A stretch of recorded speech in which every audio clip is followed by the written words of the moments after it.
ایک حدیث میں ہے کہ جب جنتی جنت میں جائیں گے تو فرشتے ان کے سامنے طرح طرح کی نعمتیں پیش کریں گے، ان کے لیے فرش بچھائے جائیں گے، ممبر رکھے جائیں گے اور مختلف قسم کے کھانے اور پھل پیش کیے جائیں گے۔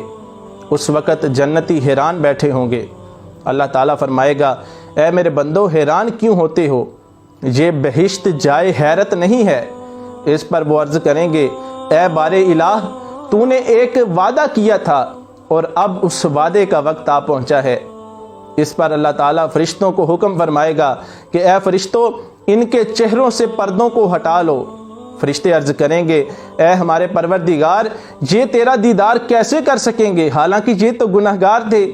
اللہ تعالیٰ اس پر ارشاد فرمائے گا کہ تم حجابات اٹھا لو، کیونکہ یہ میرا ذکر کرتے تھے، یہ میرے خوف سے آنسو بہاتے تھے، یہ مجھے سجدہ کرتے تھے اور میرے دیدار کے امیدوار تھے۔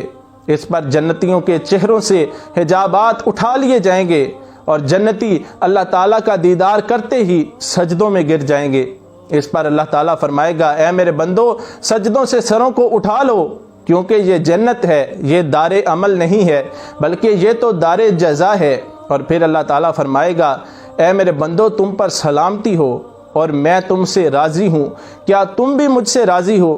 اس پر جنتی عرض کریں گے، اے ہمارے پروردگار، اے ہمارے رب، اے ہمارے مولا، ہم تجھ سے کیوں کر راضی نہ ہوں کہ تو نے ہمیں وہ نعمتیں عطا کی ہیں جو نہ کسی آنکھ نے دیکھی ہیں، نہ کسی کان نے سنی ہیں اور نہ ہی کسی دل پر ان کا تصور گزرا ہے، اور ہم تجھ سے کیوں کر راضی نہ ہوں۔ اور یہی مطلب ہے اللہ تعالیٰ کے فرمان کا کہ اللہ تعالیٰ ان سے راضی ہے اور وہ اللہ تعالیٰ سے راضی ہے۔ اور سلام قولا من رب الرحیم۔